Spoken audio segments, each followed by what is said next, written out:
Hello दोस्तों, नमस्कार। आज मैं आपको मुंशी प्रेमचंद्र द्वारा लिखित एक हृदय विदारक कहानी सुनाने जा रही हूँ, जिसका शीर्षक है मंत्र। संध्या का समय था। डॉक्टर चड्ढा गोल्फ खेलने के लिए तैयार हो रहे थे। मोटर द्वार के सामने खड़ी थी कि दो कहार एक डोली लिए आते हुए दिखाई दिए।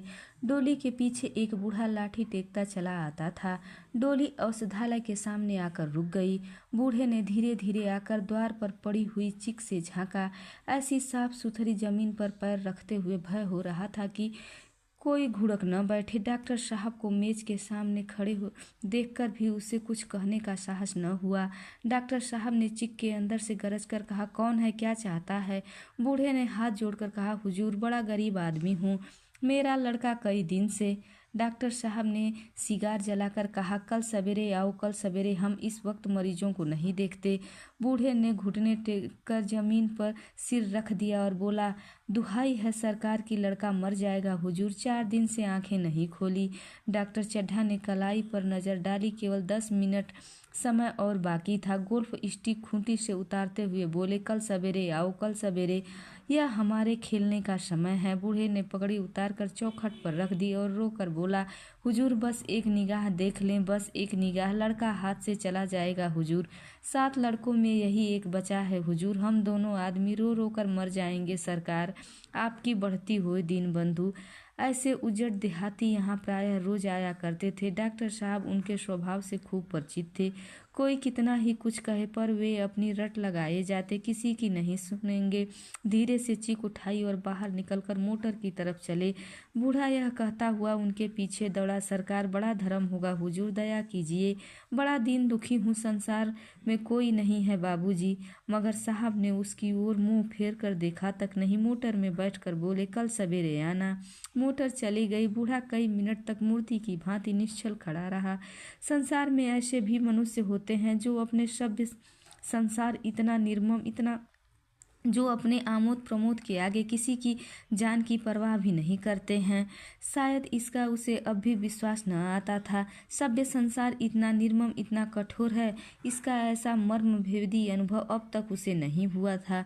वह अब भी पुराने जमाने के जीवों में था, जो लगी हुई आग को बुझाने, मुर्दों को कंधा देने, किसी के छप्पर को उठाने और किसी कलह को शांत करने के लिए सदैव तैयार रहते थे। जब तक बूढ़े को मोटर दिखाई दी, वह खड़ा टकटकी लगाए उसी ओर देखता रहा। शायद उसे अब भी डॉक्टर के लौट आने की आशा थी। फिर उसने कहारों से डोली उठाने को कहा। डोली जिधर से आई थी उधर ही चली गई। चारों ओर से निराश होकर डॉक्टर चड्ढा के पास आया था। इनकी बड़ी तारीफ सुनी थी। यहाँ से निराश होकर वह फिर किसी दूसरे डॉक्टर के पास नहीं गया। किस्मत ठोक ली। उसी रात को उसका हंसता खेलता 7 साल का बालक अपनी बाल लीला समाप्त करके इस संसार से सिधार गया। बूढ़े माँ बाप के जीवन का यही एक आधार था। इसी का मुंह देखकर जीते थे। इस दीपक के बुझते ही जीवन की अंधेरी रात भाए भाए करने लगी। बुढ़ापे की विशाल ममता टूटे हुए हृदय से निकलकर उस अंधकार में आर्त स्वर से रोने लगी। कई साल गुजर गए। डॉक्टर चड्ढा ने खूब यश और धर्म कमाया, लेकिन उसके साथ ही अपने स्वास्थ्य की रक्षा भी की, जो एक असाधारण बात थी। यह उनके नियमित जीवन का आशीर्वाद था कि 50 वर्ष की अवस्था में उनकी चुस्ती और फुर्ती युवकों को भी लज्जित करती थी। उनके हर एक काम का समय नियत था। इस नियम से वह जौ भर भी न टलते थे। बहुधा लोग स्वास्थ्य के नियमों का पालन उस समय करते हैं जब रोगी हो जाते हैं। डॉक्टर चड्ढा उपचार और संयम का रहस्य खूब समझते थे। उनकी संतान संख्या भी इसी नियम के अधीन थी। उनके केवल 2 बच्चे हुए, एक लड़का और एक लड़की। तीसरी संतान न हुई, इसलिए श्रीमती चड्ढा भी अभी जवान मालूम होती थी। लड़की का विवाह तो हो चुका था, लड़का कॉलेज में पढ़ता था। वही माता पिता के जीवन का आधार था। शील और विनय का पुतला, बड़ा ही रसिक, बड़ा ही उदार, विद्यालय का गौरव, समाज की शोभा, मुखमंडल से तेज की छटा सी निकलती थी। आज भी अच्छा था। आज उसी की 20वीं सालगिरह थी। संध्या का समय था। हरी हरी घास पर कुर्सियां बिछी थीं। शहर के रईस और हुक्काम एक तरफ, कॉलेज के छात्र दूसरी तरफ भोजन कर रहे थे। बिजली के प्रकाश से सारा मैदान जगमगा रहा था। आमोद प्रमोद का सामान सजा था। छोटा सा प्रहसन खेलने की तैयारी थी। प्रहसन स्वयं कैलाश नाथ ने लिखा था। वही मुख्य एक्टर भी था। इस समय वह एक रेशमी कमीज पहने नंगे पांव इधर से उधर मित्रों की आवभगत में लगा हुआ था। कोई पुकारता, कैलाश जरा इधर आना। कोई बुलाता, इधर आना। कैलाश, क्या उधर ही रहोगे? सभी उसे छेड़ते थे, चुलने करते थे। बेचारे को जरा दम मारने का भी अवकाश न मिलता था। सहसा एक रमणी ने उसके पास आकर कहा, क्यों कैलाश, तुम्हारे सांप कहाँ हैं? जरा मुझे दिखा दो। कैलाश ने उससे हाथ मिलाकर कहा, मृणालिनी, इस वक्त क्षमा करो, कल दिखा दूंगा। मृणालिनी ने आग्रह किया, जी नहीं, तुम्हें दिखाना पड़ेगा। मैं आज नहीं मानने की, तुम रोज कल कल करते रहते हो। मृणालिनी और कैलाश दोनों सहपाठी थे और एक दूसरे के प्रेम में पड़े हुए। कैलाश को सांपों के पालने, खिलाने और नचाने का शौक था। तरह तरह के सांप पाल रखे थे। उनके स्वभाव और चरित्र की परीक्षा करता रहता था। थोड़े दिन हुए उसने विद्यालय में सांपों पर एक मार्के का व्याख्यान दिया था। सांपों को नचाकर दिखाया भी था। प्राणी शास्त्र के बड़े बड़े पंडित भी यह व्याख्यान सुनकर दंग रह गए थे। यह विद्या उसने एक बूढ़े सपेरे से सीखी थी। सांपों की जड़ी बूटियां जमा करने का उसे मरण था, पर पता भर मिल जाए कि किसी व्यक्ति के पास कोई अच्छी बूटी है, फिर वह उसे चैन न आता था जब तक कि वह उसे ले नहीं लेता था। यही व्यसन था। इस पर हजारों रुपए फूंक चुका था। मृणालिनी कई बार आ चुकी थी, पर कभी सांपों को देखने के लिए इतनी उत्सुक न हुई थी। कह नहीं सकते आज उसकी उत्सुकता सचमुच जाग गई थी या वह कैलाश पर अपने अधिकार का प्रदर्शन करना चाहती थी। पर उसका आग्रह बेमौका था। उस कोठरी में कितनी भीड़ लग जाएगी, भीड़ को देखकर सांप कितने चौंकेंगे और रात के समय उन्हें छेड़ा जाना कितना बुरा लगेगा। इन बातों का उससे जरा भी ध्यान न आया।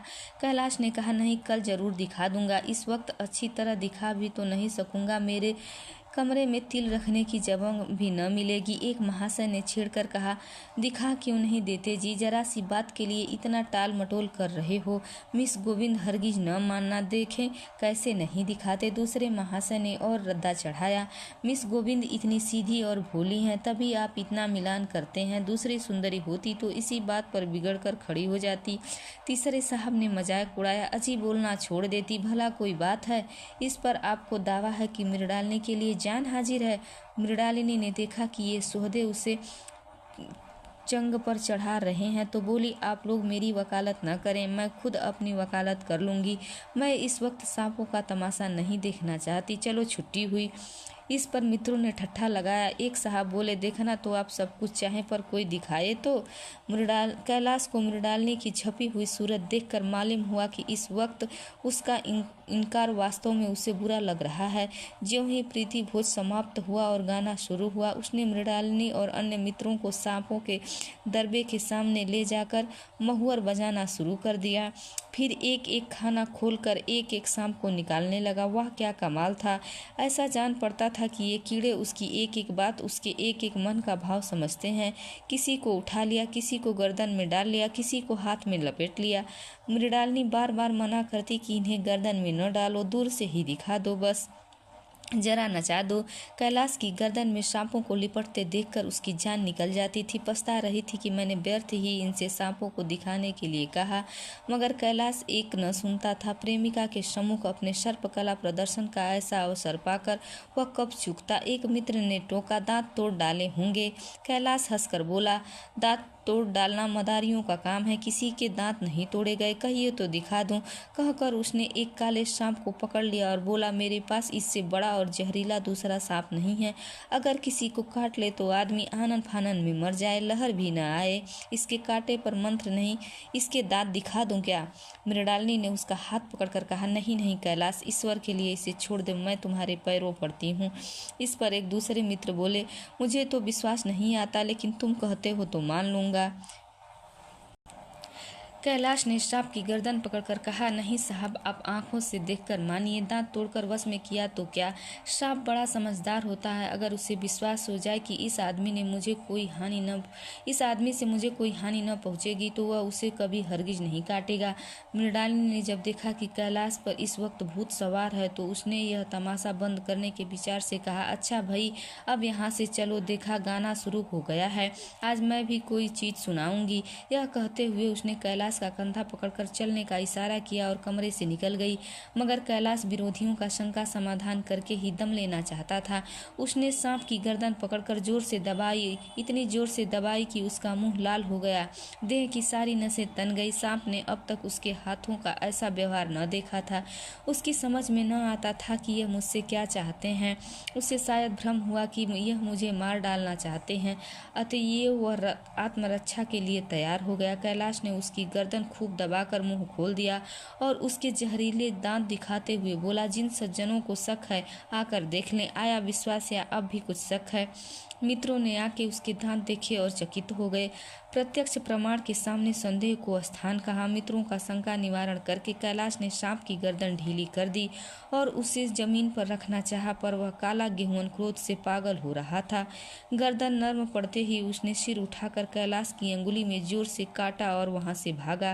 कैलाश की अंगुली से टप टप खून टपकने लगा। उसने जोर से अंगुली दबा ली और फिर अपने कमरे की तरफ दौड़ा। वहां मेज की दराज में एक जड़ी रखी हुई थी, जिसे पीसकर लगा देने से घातक विष भी रफू हो जाता है। मित्रों में हलचल पड़ गई। बाहर महफिल में भी खबर हुई। डॉक्टर साहब घबरा कर दौड़े। फौरन अंगुली की जड़ कसकर बांधी गई और जड़ी पीसने के लिए दे दी गई। डॉक्टर साहब जड़ी के कायल न थे। वह अंगुली का डसा भाग नस्तर से काट देना चाहते थे, मगर कैलाश को जड़ी पर पूर्ण विश्वास था। मृणालिनी पियानो पर बैठी हुई थी। यह खबर सुनते ही दौड़ी और कैलाश की अंगुली से टपकते हुए खून को रुमाल से पोंछने लगी। जड़ी पीसी जाने लगी, पर उसी 1 मिनट में कैलाश की आंखें झपकने लगी, होठों पर पीलापन दौड़ने लगा, यहाँ तक कि वह खड़ा न रह सका, फर्श पर बैठ गया। सारे मेहमान कमरे में जमा हो गए। कोई कुछ कहता था, कोई कुछ। इतने में जड़ी पीस कर आ गई। मृणालिनी ने अंगुली पर लेप किया। 1 मिनट और बीता। कैलाश की आंखें बंद हो गई। वह लेट गया और हाथ से पंखा झलने का इशारा किया। माँ ने दौड़कर उसका सिर अपनी गोद में रख लिया और बिजली का टेबल फैन लगा दिया गया।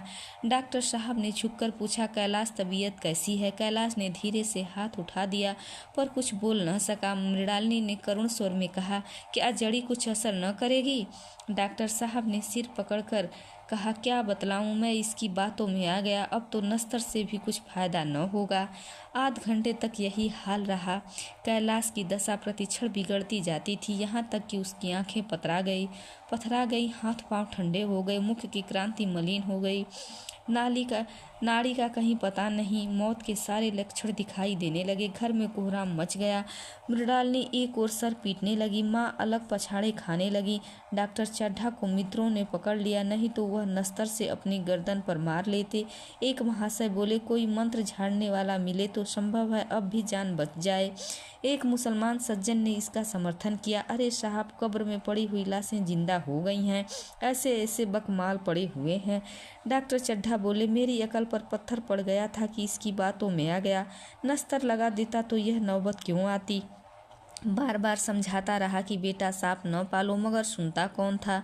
बुलाइए, किसी झाड़ फूक करने वालों को ही बुलाइए, मेरा सब कुछ ले ले, मैं अपनी सारी जायदाद उसके पैरों पर रख दूं, लंगोटी बांध कर घर से निकल जाऊंगा, मगर मेरा कैलाश, मेरा प्यारा कैलाश उठ बैठे। ईश्वर के लिए किसी को बुलवाइए। एक महाशय का किसी झाड़ने वाले से परिचय था।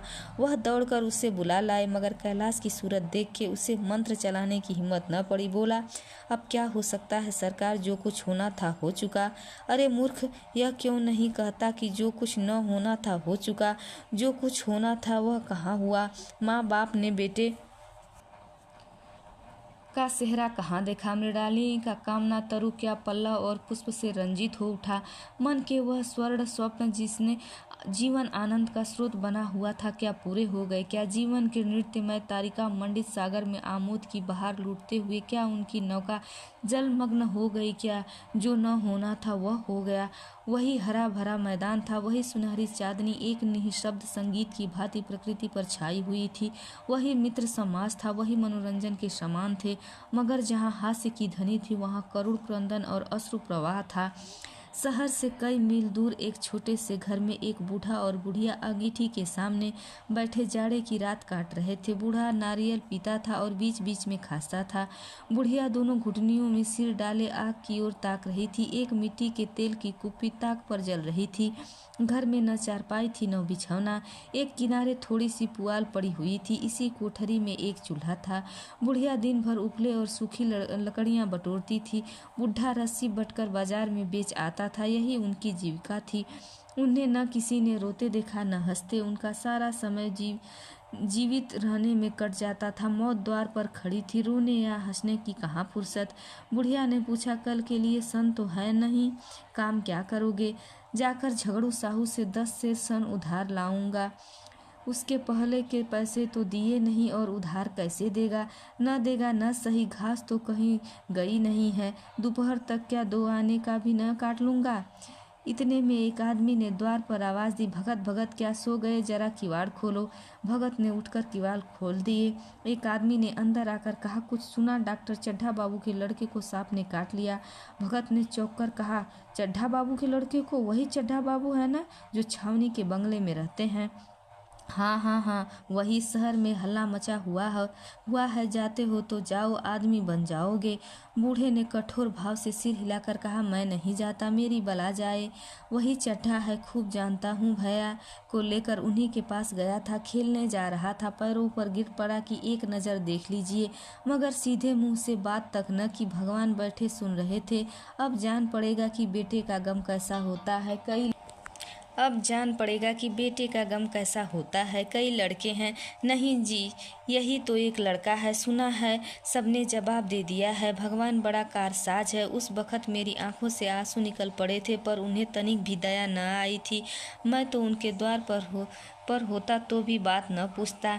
तो न जाओगे? हमने जो सुना था सो कह दिया। अच्छा किया, कलेजा ठंडा हो गया, आंखें ठंडी हो गई, लड़का भी ठंडा हो गया होगा। तुम जाओ, आज चैन की नींद सोऊंगा। बुढ़िया से जरा तंबाकू ले, एक चीलम और पीऊंगा। अब मालूम होगा लाला को, सारी साहिबी निकल जाएगी। हमारा क्या बिगड़ा? लड़के के मर जाने से कुछ राज तो नहीं चला गया। जहाँ 6 मर गए थे एक और चला गया। तुम्हारा तो राज सूना हो जाएगा। उसी के वास्ते सबका गला दबा कर जोड़ा था ना।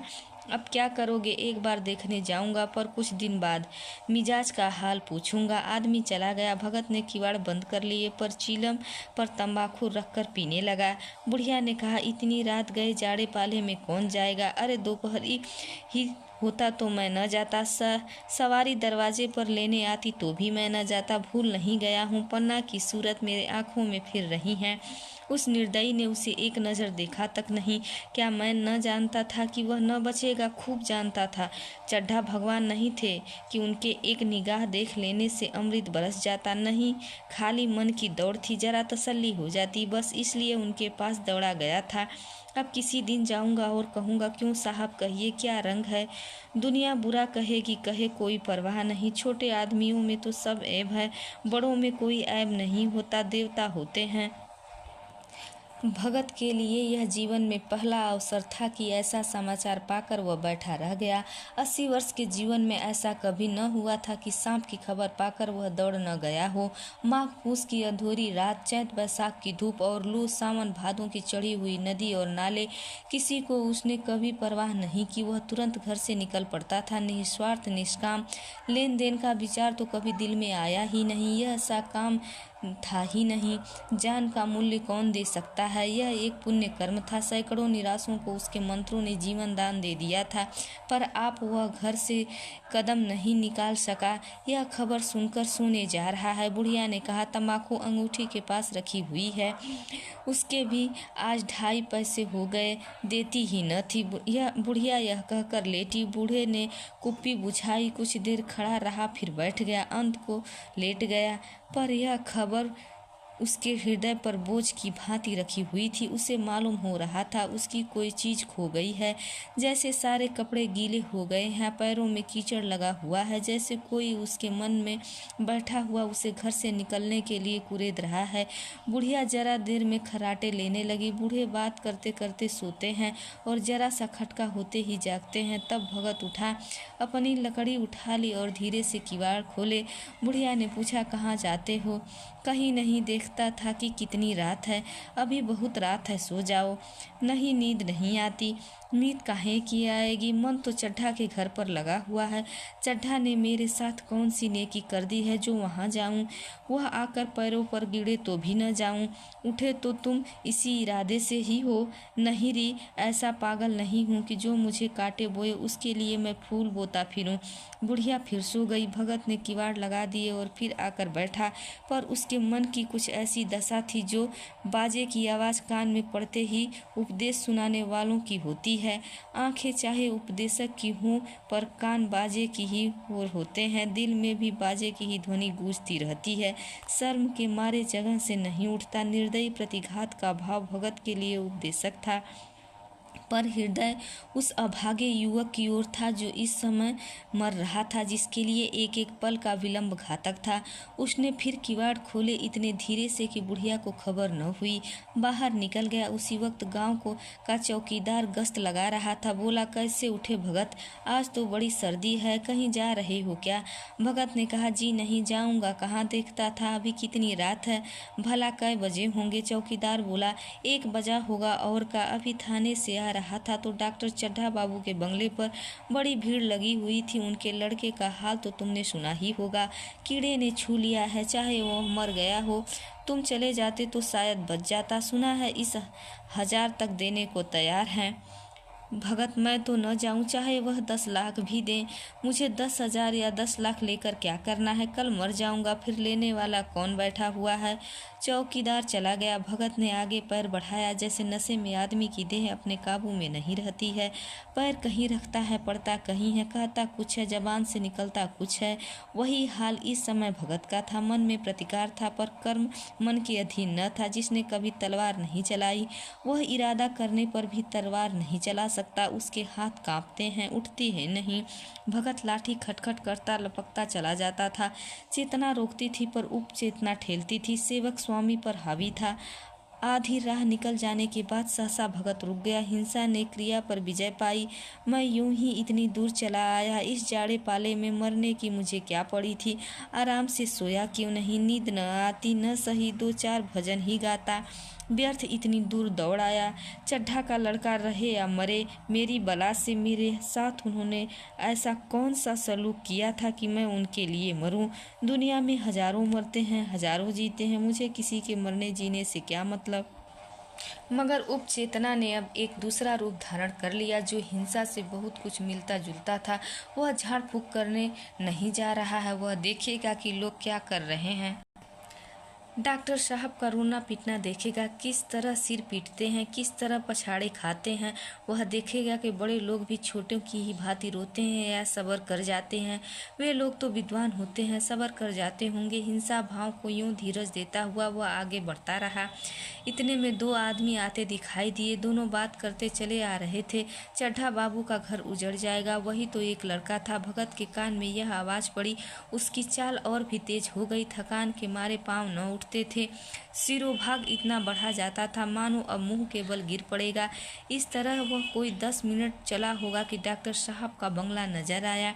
बिजली की बत्तियां जल रही थी, मगर सन्नाटा छाया हुआ था। रोने पीटने की आवाज़ भी न आती थी। भगत का कलेजा धक धक करने लगा। कहीं मुझे बहुत देर तो नहीं हो गई? वह दौड़ने लगा। अपनी उम्र में वह इतना तेज कभी न दौड़ा था। बस यही मालूम होता था मानो उसके पीछे मौत दौड़ी आ रही है। 2 बज गए थे। मेहमान विदा विदा हो गए। रोने वालों में केवल आकाश के तारे रह गए थे और सभी रो रो कर थक गए थे। बड़ी उत्सुकता के साथ लोग रह रह कर आकाश की ओर देखते थे कि किस तरह सुबह हो और लाश गंगा की गोद में दी जाए। सहसा भगत ने द्वार पर पहुंचकर आवाज दी, डॉक्टर साहब, समझे कोई मरीज आया होगा। किसी और दिन उन्होंने उस आदमी को दुत्कार दिया होता, मगर आज बाहर निकल आए, देखा एक बूढ़ा आदमी खड़ा है, कमर झुकी हुई, पोपला मुंह भौवें तक सफेद हो गई थी, लकड़ी के सहारे कांप रहा था। बड़ी नम्रता से बोला, क्या है भाई, आज तो हमारे ऊपर ऐसी मुसीबत पड़ गई है कि कुछ कहते नहीं बनता, फिर कभी आना इधर। 1 महीना तक तो शायद मैं कभी किसी मरीज को न देख सकूंगा। भगत ने कहा, सुन चुका हूँ बाबूजी, इसीलिए आया हूँ। भैया कहाँ है, जरा मुझे दिखा दीजिए। भगवान बड़ा कारसाज है, मुर्दों को भी जिला सकता है, कौन जाने अब भी उसे दया आ जाए। चड्ढा ने व्यथित स्वर से कहा, चलो देख लो, मगर 3-4 घंटे हो गए, जो कुछ होना था हो चुका। बहुतेरे झाड़ने फूकने वाले देख देख कर चले गए। डॉक्टर साहब को आशा तो क्या होती, हाँ, बूढ़े पर दया आ गई, अंदर ले गए। भगत ने लाश को 1 मिनट तक देखा, तब मुस्कुरा कर बोला, अभी कुछ नहीं बिगड़ा है बाबूजी, यह नारायण चाहेंगे तो आधे घंटे में भैया उठ बैठेंगे। आप नाहक दिल छोटा कर रहे हो, जरा कहारों से कहिए पानी तो भरे। कहारों ने पानी भर भर कर कैलाश को नहलाना शुरू किया। पाइप बंद हो गया था। कहारों की संख्या अधिक न थी, इसलिए मेहमानों ने अहाते के बाहर कुएं से पानी भर भर कर कहारों को दिया। मृणालिनी कलसा लिए पानी ला रही थी। बूढ़ा भगत खड़ा मुस्कुरा मुस्कुरा कर मंत्र पढ़ रहा था, मानो विजय उसके सामने खड़ी है। जब एक बार मंत्र समाप्त हो जाता तब वह एक जड़ी कैलाश के सिर पर डाले गए और न जाने कितनी बार भगत ने मंत्र फूका। आखिर जब उषा ने अपनी लाल लाल आंखें खोली तो कैलाश की भी लाल लाल आंखें खुल गई। एक क्षण में उसने अंगड़ाई ली और पानी पीने को मांगा। डॉक्टर चड्ढा ने दौड़कर नारायणी को गले लगा लिया। नारायणी दौड़कर भगत के पैरों पर गिर पड़ी और मृणालिनी कैलाश के सामने आंखों में आंसू भरे पूछने लगी, अब कैसी तबीयत है। एक क्षण में चारों तरफ खबर फैल गई। मित्रगण मुबारकबाद देने लगे। डॉक्टर साहब बड़े श्रद्धा भाव से हर एक के सामने भगत का यश गाते फिरते थे। सभी लोग भगत के दर्शनों के लिए उत्सुक हो उठे, मगर अंदर जाकर देखा तो भगत का कहीं पता न था। नौकरों ने कहा, अभी तो यहीं बैठे चीलम पी रहे थे, हम लोग तम्बाकू देने लगे तो नहीं लिए। अपने पास से तम्बाकू निकाल कर भरी। यहाँ तो भगत की चारों ओर तलाश होने लगी और भगत लपका हुआ घर चला जा रहा था कि बुढ़िया के उठने से पहले ही पहुँच जाऊँ। जब मेहमान लोग चले गए तो डॉक्टर साहब ने नारायणी से कहा, बुढ़ा न जाने कहाँ चला गया, एक चिलंग तम्बाकू का भी रवादार न हुआ। नारायणी, मैंने तो सोचा था इससे कोई बड़ी रकम दूंगी। चड्ढा, रात को तो मैं नहीं पहचाना, जरा साफ हो जाने पर पहचान गया। एक बार यह एक मरीज को लेकर आया था। मुझे अब याद आता था कि मैं खेलने जा रहा था और मैं मरीज को देखने से इनकार कर दिया। आप उस दिन की बात याद करके मुझे जिंदगी भर ग्लानि होगी। उसे प्रकट नहीं कर सकता। मैं उसे अब खोज निकालूंगा और उसके पैरों पर गिरकर अपना अपराध क्षमा करवाऊंगा। वह कुछ लेगा नहीं, यह जानता हूँ। उसका जन्म यश की वर्षा करने के लिए ही हुआ है। उसकी सज्जनता ने मुझे ऐसा आदर्श दिखा दिया है कि अब से जीवन पर्यंत मेरे सामने वही आदर्श रहेगा। धन्यवाद। प्लीज़ कहानी अच्छी लगे तो वीडियो को लाइक कीजिए और चैनल को सब्सक्राइब कीजिए। धन्यवाद।